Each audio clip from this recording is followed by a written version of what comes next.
In a world where justice is delayed, where the powerful crush the silent, we tell the stories of those who rise, of the underestimated, the outnumbered, the ones who were told to back down who chose to fight instead. This is Rise Fuel, where the fight isn't fair, but the ending is. Mom, there's a man pointing a gun at me, my daughter said, deadly calm over the phone. Don't worry, I've got this, but you might want to come home now, before this guy ends up on the evening news. I burst out of the conference room, leaving behind stunned colleagues and half-finished presentations. We'd only moved into the neighborhood 2 weeks ago. Who could have imagined the so-called welcome from the homeowners association would involve my daughter staring down the barrel of a gun? They picked the wrong house. More importantly, they had no idea who she was. If you're watching this because you're stuck in an HOA horror story of your own, drop a comment. Tell me what absurd rules they've tried to enforce on you. I never expected to end up in a mess like this. After 20 years of marriage, a surprisingly civil divorce, and finally buying my dream house in Oakwood Estates, I thought I'd found peace. That's what the glossy brochure promised. A quiet upscale community where neighbors become family. What it should have said was, welcome to a petty dictatorship where your property rights are optional and armed vigilantes patrol the streets. But I'm getting ahead of myself. Let me back up and explain how this nightmare really began. My name is Sarah Mitchell. I'm 45, and I'm a consumer rights attorney based in Chicago. When the divorce settled, I wanted a fresh chapter someplace secure, scenic, and well-kept. Oakwood Estates ticked all those boxes. Colonial homes, manicured yards, and the kind of smiling neighbors that sway your better judgment during an open house. The realtor mentioned there was an active HOA, but I barely gave it a thought. I'd lived with homeowners associations before. How bad could it be? The answer, far worse than anything I could have imagined. On my first official day as a homeowner, I was still arranging furniture when the doorbell rang. A slightly jittery woman in her early 50s stood outside, clutching a thick binder to her chest. Welcome to Oakwood Estates, Mrs. Mitchell. I'm Karen Wilson, the HOA secretary. This is your welcome package and rulebook. Please read it thoroughly to avoid any incidents. The way she emphasized incidents made it sound like violating HOA rules might land me in stocks in the town square. I thanked her and accepted the binder, noting the way she gave a nervous glance over her shoulder before scurrying back to her car. Odd, but I chalked it up to garden variety social awkwardness. Later that evening, I sat on the couch flipping through the rulebook. My attorney brain kicked into gear almost instantly. There were red flags everywhere. Provisions that bordered on illegal, and some that clearly crossed the line. No street parking between 10 p.m. and 6 a.m. even for guests. No gatherings of more than 8 people without prior HOA approval. Mandatory attendance at quarterly meetings. Fines starting at $50 for minor offenses and doubling each time. But the most egregious, the HOA board claimed the right to enter any property with 24 hours notice to inspect for compliance. That clause alone was outrageous, completely unenforceable, a blatant violation of privacy and property law. I made mental notes to bring up these issues at the next HOA meeting, then closed the binder and focused on settling in. I wanted this house to feel like home a week later. My daughter Jessica flew in for a 2-week stay, her well-earned break from work. At 32, Jessica was my greatest pride, sharp, composed, and accomplished. What most people didn't know and our new neighbors was that Jessica was a tactical commander with the FBI. 10 years of experience in high-pressure situations, yet she introduced herself to strangers with a wry smile and the vague line, "I work for the government." I was thrilled to have her home. I missed her more than I admitted, especially with her stationed at the DC office. Plus, I needed her insight. I'd been considering a few security upgrades to the property.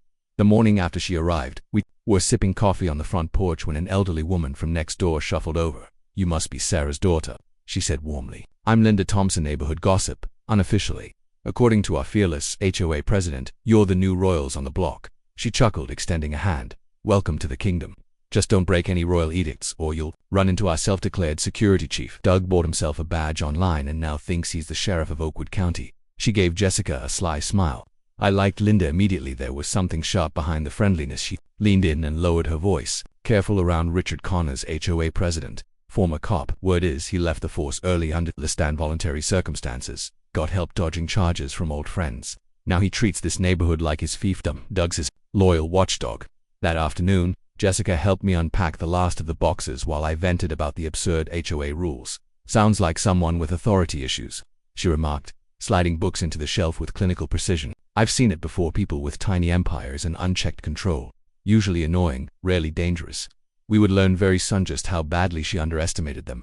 That evening, I parked my car slightly over the edge of the designated space, maybe 2 inches past a barely visible line. The faded paint was impossible to see under the weak streetlights, and I didn't give it a second thought. The next morning, I found a bright orange notice tucked under my windshield. "Wiper violation. Improper parking, fine, $50 payable within 7 days to avoid further penalties. This is absurd, I muttered, waving the slip at Jessica as we sat down for breakfast. I'm not paying $50 for parking 2 inches over an invisible line. Jessica took the notice, eyes narrowing as she examined it. Mom, look at the signature. I leaned in. At the bottom was scrawled, D. Peterson, Security. Enforcement. Jessica raised a brow. That's not an HOA officer. This isn't even an official position. By the time she finished her sentence, I was already drafting an email to the HOA board citing state statutes and case law on the limitations of covenant enforcement. I wasn't just pushing back for myself. I was doing it on principle. Abusive power, even at this scale, only grows when left unchallenged. Less than 30 minutes after hitting send, my phone rang. Unknown local number. Double quotes. Mrs. Mitchell. This is Richard Connors, president of the Oakwood Estates HOA. His voice was deep and polished, but there was irritation simmering just below the surface. I've received your concerns regarding our parking enforcement. Perhaps, as a new resident, you don't yet understand how we operate. We maintain property values through strict adherence to the rules. Everyone complies. No exceptions. I opened my mouth to respond, prepared to quote the law, but he cut me off. I strongly suggest you pay the fine and reconsider your tone. Oakwood Estates isn't for people who struggle with basic rules. Things can get uncomfortable for those who stir up problems. The threat wasn't even thinly veiled. Let the silence stretch before adding, the next HOA meeting is tomorrow. Attendance is mandatory. 7 p.m. sharp, community center. Click. That evening, as Jessica and I sat discussing strategy for the meeting, a strange sound outside drew her attention. She moved to the window instantly, instincts sharpened by years of tactical work. Mom, she said evenly, you need to see this. I joined her, just in time to see a heavy-set man in what looked like a fake security uniform spray painting a large red X across our front lawn. I flung the door open. What the hell do you think you're doing? The man didn't flinch. He finished the final stroke of the red paint, turned slowly, and faced me. Official HOA warning, ma'am. This property has received multiple compliance violations. Multiple, I snapped. We got one this morning. This is your final notice before further action. He tapped the holster on his hip, and that's a subtle gesture, then turned and walked to a car idling across the street. I was livid. Jessica, however, looked calm, almost amused. She pulled out her phone and began snapping photos. Did that man just imply he'd use a weapon? Over a parking violation? She asked softly. Then she glanced at me with the faintest of smiles. Mom, I think I'm going to stick around longer than I planned. There was something in her tone that made me pause, not fear, but focus. The quiet confidence of someone who'd just discovered a puzzle that needed solving. I don't know what that red X means, I said, watching the man drive off, but I'm guessing we've just been labeled as troublemakers. Jessica's smile widened, cool and unshaken. No, Mom, they've just marked themselves as bullies, and they have no idea they picked the wrong target. The next evening, Jessica and I arrived at the community center a few minutes early. About 40 residents were already seated in neat rows of metal folding chairs. Murmuring in low voices, at the front of the room stood Richard Connors, silver-haired and rigid in his posture, as if he relished every ounce of authority he commanded. Standing nearby, arms crossed and eyes scanning the room like a bouncer at a nightclub, was Doug, the same man who vandalized our lawn the night before. I spotted Karen Wilson at a small table, shuffling papers and handing out meeting minutes. She avoided eye contact as we passed. The chatter dimmed as Richard raised a hand. Before we begin tonight's business, he announced, let's welcome our newest resident, Mrs. Sarah Mitchell. Every head turned toward me. Richard smiled thinly. She's already made her perspective on community standards abundantly clear. A few uneasy chuckles floated through the room, but most expressions remained neutral, guarded, watching what followed was 45 minutes of bureaucratic theater, run with military precision by Richard and enforced with unspoken menace by Doug. Questions about rising landscaping fees were batted away with vague promises of beautification efforts. When a man I'd later learn was Michael Garcia raised concerns about security expenses tripling in 6 months, Richard shut him down mid-sentence. We've been over this, Michael, he said with forced patience. Given regional incidents, increased security is non-negotiable. No specifics were given, no further questions allowed. I noticed subtle glances passing between residents concerned but silent. The room radiated quiet submission. Whether out of fear, exhaustion, or habit, no one pushed back. When the financial report concluded, I raised my hand. Slowly, deliberately, Richard scanned the room, intentionally skipping past me until no other hands remained. Yes, Mrs. Mitchell, he finally said, voice tight. I have a few questions regarding the legal basis of your enforcement procedures, I said, keeping my tone measured. Specifically, the clause permitting HOA representatives to enter private property with only 24 hours notice. That contradicts state property law unless the original deed explicitly grants that authority. A silence settled over the room, like a thick fog. No shifting, No coughing. Just stillness. And I added, "Your fine structure appears to exceed the statutory limits allowed under state HOA regulations, particularly Section 27 to 45.3, which outlines caps on initial and escalating penalties."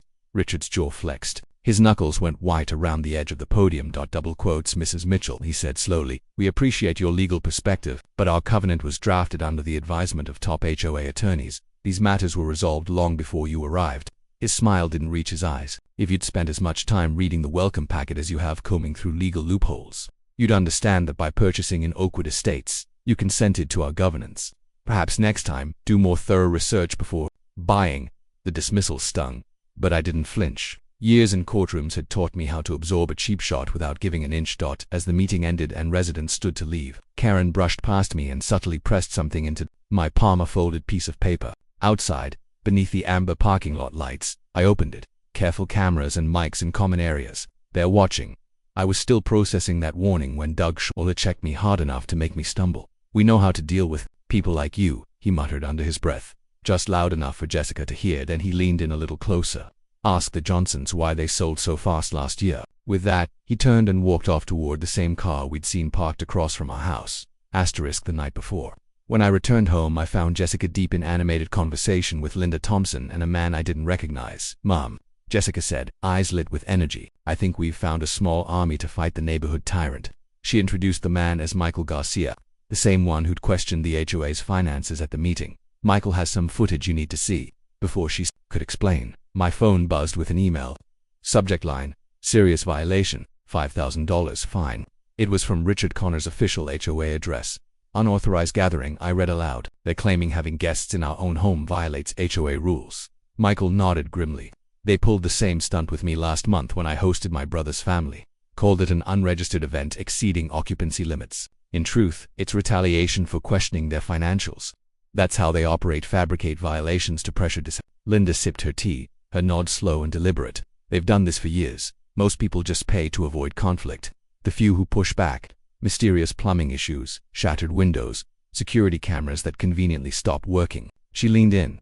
"But I don't think the Mitchells are the usual targets." Jessica grinned, the same fierce expression I'd seen years ago when she dismantled a national fraud ring. "Michael's been documenting Richard and Doug's behavior for months." "Show her." Michael opened his laptop and played a series of security videos. Richard and Doug taking cash from an unlicensed contractor, Doug tagging violations only on homes of vocal residents, and most alarming, Richard and a suited man discussing a list of homes, including mine. "They have a blacklist," Michael said. "Targeted homes in prime locations for redevelopment once the commercial zone is approved across the highway." Linda pulled out a small notebook. "I'm a retired investigative journalist. I've tracked this for years. 26 families forced out through harassment, threats, and selective enforcement. Each home ended up owned by shell companies tied to Richard's brother-in-law's real estate firm. This wasn't just HOA tyranny. It was a calculated, predatory scheme. They're not just neighborhood bullies," I said, the fire in my chest rising. "They're orchestrating a real estate scam." Jessica leaned in, studying the footage like a crime scene. "It's textbook. Escalation, small fines followed by bigger ones, then sabotage until residents are too miserable to stay." She paused the screen on Richard's face as he pocketed an envelope of cash. "That's not just greed. That's a man who enjoys the power," Linda agreed. "I've interviewed enough corrupt officials to know the type. Petty authority with a taste for domination. HOA laws give them the perfect weapon: limited oversight and total control." Michael added, "Last week, my cameras caught Richard telling Doug to target your house specifically. He called you a problem and said he planned to drive you out before you even stepped foot in that meeting." The idea that I was marked from the start sent a chill through me, but it didn't scare me. It fueled me. They had no idea who they were up against. The next morning, I filed a formal complaint with the City Housing Authority. By afternoon, our water was shut off. "Emergency maintenance," Doug said with a smug smile. "Line in your sections down. Should be back in 6 hours." Jessica stood on the porch watching silently, eyes calculating. That night, while I worked a conference call, she installed hidden security cameras around the house using gear from her FBI toolkit. "Nothing invasive," she assured me. "Just precautions." Later, we noticed Doug's car parked across the street. Occasionally, a flashlight beam swept across our windows. "Classic intimidation," Jessica said. "Subtle enough that the cops would call it neighborhood watch. But the goals clear, make us uncomfortable enough to leave." Then, her phone buzzed. "A text. It's Karen," she said. "Wants to meet tomorrow morning, Riverdale Coffee. Says she's ready to help." Jessica's smile was quiet and razor-sharp. "We've got ourselves a mole inside the castle." I barely slept that night. Doug's car remained outside, and the red X on our lawn glowed faintly in the moonlight. I thought of the 26 families broken, forced out, but Richard had made a miscalculation. He picked the wrong house, a house defended by a seasoned attorney and an FBI tactical commander. The next morning, Jessica met Karen at the coffee shop. She secured a table with a clear view of both exits, a habit from the field. Karen arrived on time, glancing nervously around before sitting. "What I'm about to say could cost me everything," she whispered. Jessica nodded. "We're listening." Karen slid over a USB. "I've tracked financial discrepancies for 2 years. Richard thinks I'm just a glorified note-taker, but I have a background in accounting. Nearly $500,000 missing funneled through fake maintenance companies that trace back to shell corporations tied to his brother-in-law." Her hands trembled. "My mother lived here before me. Richard and Doug harassed her for months. Vandalism, water damage, threatening notes. She sold for 30% below market to one of their LLCs.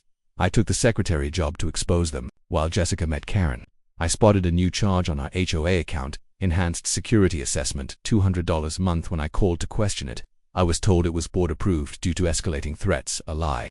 No vote had occurred." Jessica returned home, her expression tight. "They're after our lot specifically," she said, pulling out files from Karen, ours and the Garcias are the last, preventing them from controlling the entire block they need before the commercial rezoning hits, the rest already pushed out. She showed me a property map. Nearly 30% of homes were now owned by shell companies tied to Richard's in-laws. "This is bigger than an HOA problem," she said. "This is racketeering." That night, Jessica called an FBI colleague, Agent Thomas Davis, to run background checks. By morning, we had answers. Richard had resigned from the force under suspicion of excessive force and evidence tampering. Doug had no valid security credentials and his carry permit had been revoked. Worse, Oakwood Estates was part of an ongoing federal probe into HOA-related money laundering. Just as we processed this, Jessica got a message from Michael. "Emergency. Doug's at my door, armed." Jessica grabbed her keys. "Stay here, Mom. Call 911. Tell them it's a possible armed standoff. I'll de-escalate if I can." Before I could object, she was gone, moving with calm purpose, honed by years of tactical ops. I called the police. They were delayed. An accident had units tied up. 15 minutes. 15 minutes is a lifetime when there's a gun. After 6 unbearable minutes, I rushed down the street. Doug stood on Michael's porch, hand on his holster, barking about camera violations. Jessica was between them, voice firm but calm. "That's not a violation," Michael said. "The cameras are on my property. It's legal." Doug snarled. "You're filming common areas. Section 12 prohibits surveillance." Jessica cut in. "Section 12 covers landscaping, not security. There is no clause barring homeowners from using cameras on their own property." Doug didn't know it yet, but his days of unchecked power were numbered. When I returned home that evening, I found Jessica deep in conversation with Linda Thompson and a man I didn't recognize, all gathered in our living room. "Mom," Jessica called out, her eyes sharp with energy, "I think we've found ourselves a little resistance force to push back against the neighborhood tyrants." She motioned to the man beside her. "This is Michael Garcia, the same guy who raised concerns at the HOA meeting, and he's got some footage you need to see." Before I could respond, my phone vibrated with a new email. The subject line froze me. "Serious violation. $5 fini." It was from Richard Connor's official HOA email. "Unauthorized gathering." I read aloud, eyebrows raised. "They're fining us for having guests inside our own home." Michael gave a weary nod. "They did the same to me last month when my brother's family visited. Called it an unregistered social event that exceeded occupancy guidelines, but really it's punishment." I'd started questioning their financial records. This is how they operate: retaliation wrapped in fake rules. Linda sipped her tea with a knowing look. "They've been doing this for years. Most folks just pay up to avoid a fight. But anyone who pushes back, broken windows, mysteriously, damaged plumbing, maybe some late-night harassment by neighborhood teens. At least, that's the story they feed people." Then she leaned in, voice low. "But the Mitchells, you're not like most people, are you?" Jessica smiled, cool, confident, and calculated. It was the look I hadn't seen since the day she cracked a multi-million-dollar fraud case 3 years ago.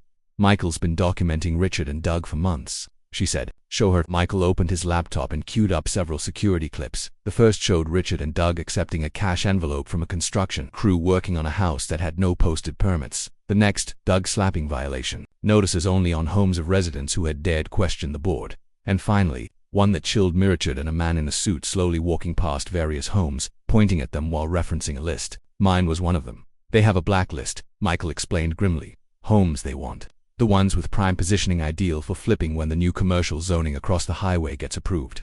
Linda pulled out a worn notebook from her purse. "Old habits die hard. I'm a retired investigative journalist, and I've been tracking everything since Richard took over. In 3 years, 26 families forced out through harassment, threats, Selective enforcement, the same pattern every time. And the buyers, she flipped through pages, shell companies, all traced back to Richard's brother-in-law's real estate firm. They're sitting on undervalued properties, waiting for the zoning change to cash. In the picture was becoming clear this wasn't just a case of power abuse. It was a coordinated land grab. So they're not just HOA bullies, I said, my voice low, burning with purpose. They're predators, using HOA authority to run a real estate racket. I'd handled corporate con jobs before, but this one hit harder. These weren't strangers in far-off boardrooms. This was happening right in my neighborhood, to my neighbors, to my family. Jessica was still watching Michael's clips, focused and clinical. See the pattern, she said. It's textbook escalation. First, minor violations, then nonsense fines, then utility accidents or maintenance issues. Then they move to scare tactics. Classic pressure campaigns, low and steady until people break. She paused one video, zooming in on Richard's smug expression as he took the cash. That's not just about money, she murmured. He likes this, the control, the power trip. Linda nodded. Exactly. I've interviewed enough crooked politicians to recognize the type. Give a petty mind unchecked authority, and it'll find ways to hurt people. The HOA system is a dream setup for folks like that. No oversight, vague rules, and a built-in captive population. Michael added quietly. I recorded something else last week. Richard telling Doug which properties to go after next. He mentioned yours by name. Sarah said you'd be a problem and that he was already working on how to squeeze you out. That revelation sent ice down my spine. I hadn't stumbled into a war. I'd been targeted from the start, but misjudged who they were dealing with, the veteran litigator and an FBI tactical officer. The next morning, I filed a formal complaint with the city's housing authority. By afternoon, our water had been shut off. Doug strolled over like he was delivering pizza. Emergency work on your line, he said, smirking. Might take 6 hours. HOA policy allows us to conduct infrastructure repairs at our discretion. Maybe stock up on bottled water next time you file paperwork. Jessica stood on the porch behind me, arms crossed, her expression unreadable, but her eyes calculating. That night, while I handled a late conference call, she quietly installed hidden security cameras around our home. FBI gray gear. Just precautionary, she said with a shrug. Nothing that compromises any active investigations. From our front windows, we saw Doug's car parked across the street. Occasionally, he'd flash a beam of light across our windows. Classic intimidation, Jessica noted, unfazed. Harassment that's just vague enough to seem legal if questioned. If we call the police, they'll say he's doing neighborhood watch. Asterisk, she tapped away on her phone.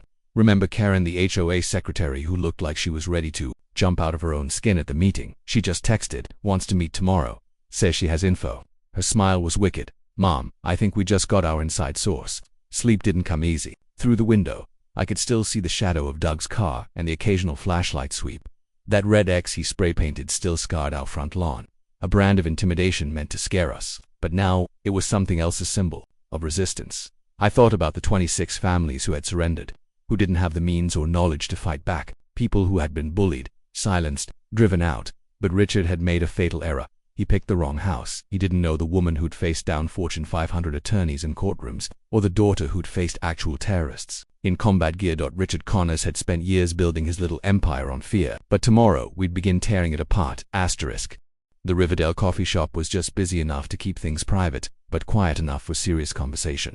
Jessica arrived early, securing a corner table with a full view of both entrances, a habit that never left her. Karen arrived on time, glancing nervously around before sliding into the seat across from Jessica. Thanks for meeting, she whispered. What I'm about to tell you, it could cost me more than just my job.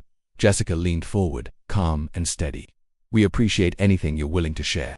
Karen reached into her bag and produced a small USB drive. I've been tracking inconsistencies for 2 years. Richard thinks I'm just a pencil pusher, but I have a background in accounting. There's nearly $500,000 missing from HOA reserves funneled through bogus maintenance vendors, all tied. 2 shell companies. Her hands trembled. My mom lived here before me. She stood up to Richard once over a fee increase. Then came the strange phone calls. Broken lights, flooded basement. Nothing the security cameras ever caught. She finally sold for 30% below market value to one of Richard's brother-in-law's companies. Karen's voice hardened. I took the secretary job to get inside. I want to make sure what happened to her never happens again. While Jessica was meeting Karen, I reviewed our latest HOA bill, a new charge-enhanced security assessment. $200 a month, no vote, no announcement. Just added I was drafting a legal response when Jessica returned, her face set in stone. They're targeting your house directly, she said, laying down files Karen had given her. Your property is one of 5. They need to control the full block before the rezoning. They've already forced out 3. It's just us and the Garcias left. She opened her laptop, showing a map. Almost a third of the neighborhood was now owned by LLCs, all linked to Richard's family. This isn't just HOA abuse, she said. It's organized real estate fraud. That night, she contacted an old FBI colleague, Agent Thomas Davis, to run background checks. While we waited, I discovered my car had been vandalized. Spray painted across the side, comply or leave. We photographed everything, building our case. The next day, Thomas called back. The background info was worse than expected. Richard had been forced out of law enforcement after multiple excessive force complaints and an internal affairs investigation. Charges were dropped under suspicious circumstances. Doug. No valid security license. His concealed carry permit had been revoked years ago for pulling a weapon on a grocery shopper. Worst of all, there was already a federal investigation into financial crimes involving multiple HOAs in our county, including Oakwood Estates. Jessica had just ended the call when Michael's text came through. Emergency. Doug at my door. He's armed. Jessica grabbed her keys. Stay here, Mom. Call the police. Tell them it's a potential armed standoff so they take it seriously. Before I could stop her, she was gone, moving with that terrifying calm I recognized from her field days. Hands shaking, I called the police. The dispatcher said help was on the way, but an accident on the highway meant delays. 15 minutes. 15 minutes is a lifetime when a man with a gun is on your neighbor's doorstep. After 6 unbearable minutes, I couldn't take it anymore. I ran down the street toward Michael's home. Doug stood on the porch, one hand on his holstered gun, the other pointing accusingly at Michael's security cameras. Jessica was between them, relaxed in posture, but her eyes sharp and unblinking, kept back, listening. Those cameras violate HOA privacy policy, Doug barked. They're recording shared areas. Take them down or pay daily fines. We'll remove them if you don't. Michael didn't flinch. They're on my property, recording my property. That's legal under state law. The HOA has no say. Doug's face twisted with rage. This is your final warning. Section 12 of the covenant. Jessica cut in, voice cool and unwavering. I've read your covenant. Section 12 refers to landscape maintenance, not surveillance. There's nothing in your charter that prohibits homeowners from installing security cameras on their own property.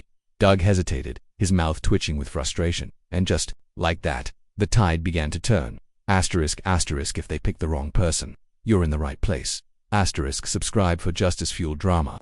Comment your war story. Asterisk, don't forget to like and share, and bye-bye.